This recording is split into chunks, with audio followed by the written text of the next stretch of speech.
Hi class, this lecture will be on the last part 3 of Metamorphosis.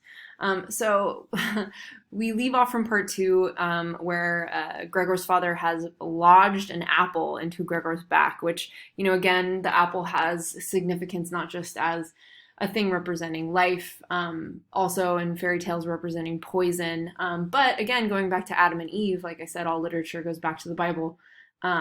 The idea of temptation, of knowledge, right? That Gregor is now being hit with this apple of knowledge, and yet he succumbs to it. And in the end, basically, Gregor gives up. He doesn't fight.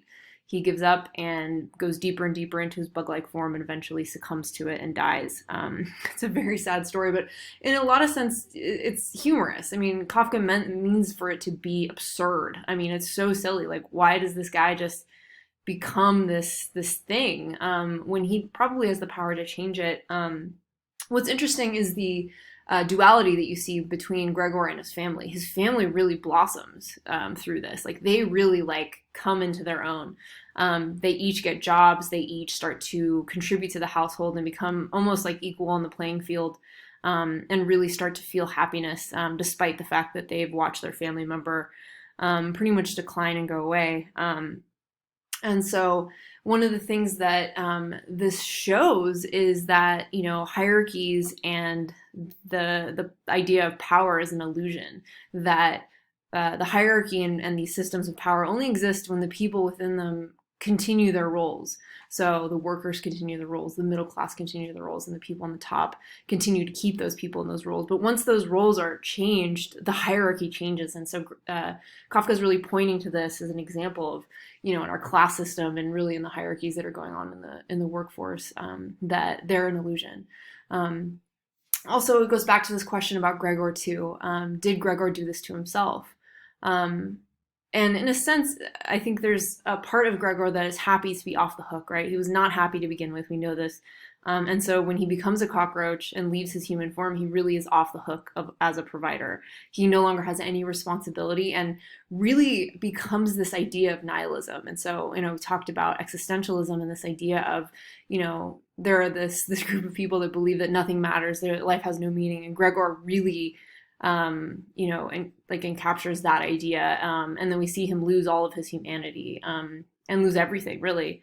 And so I don't think Kafka really thought very highly of nihilists, especially, this idea of feeling sorry for oneself and succumbing to one's own sadness, again, as nihilistic kind of tendencies.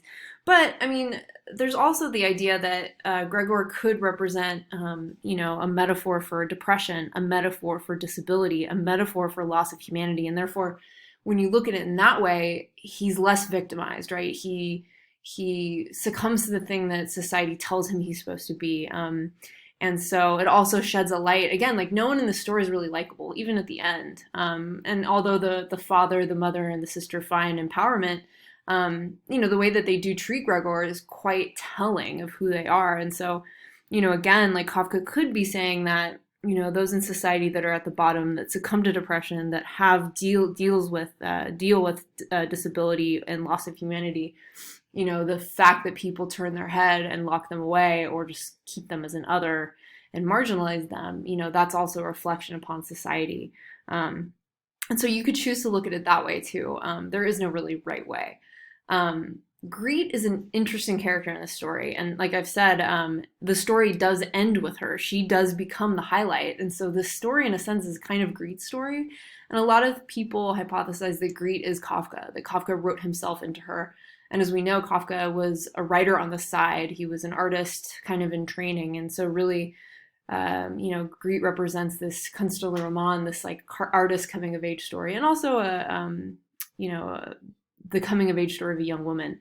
And at the very end, these very creepy things happen. I mean, one is in which, and this is the very last 2 paragraphs, but you've got the mother and the daughter embracing their father almost as an authority figure, which is kind of scary, right? We know what could come next. They've just released themselves from this hierarchy, and now they are embracing their father in this kind of authoritarian role. He basically says, come and give me a bit of affection. I mean, it's creepy. It's reminiscent of Gregor.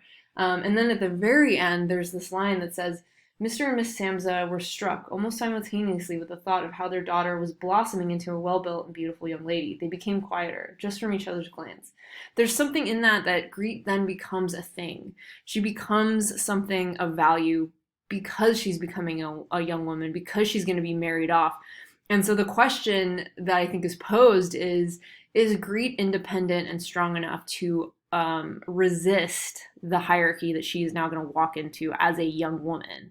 And again, it's a question for the reader, really. Okay, thanks, guys.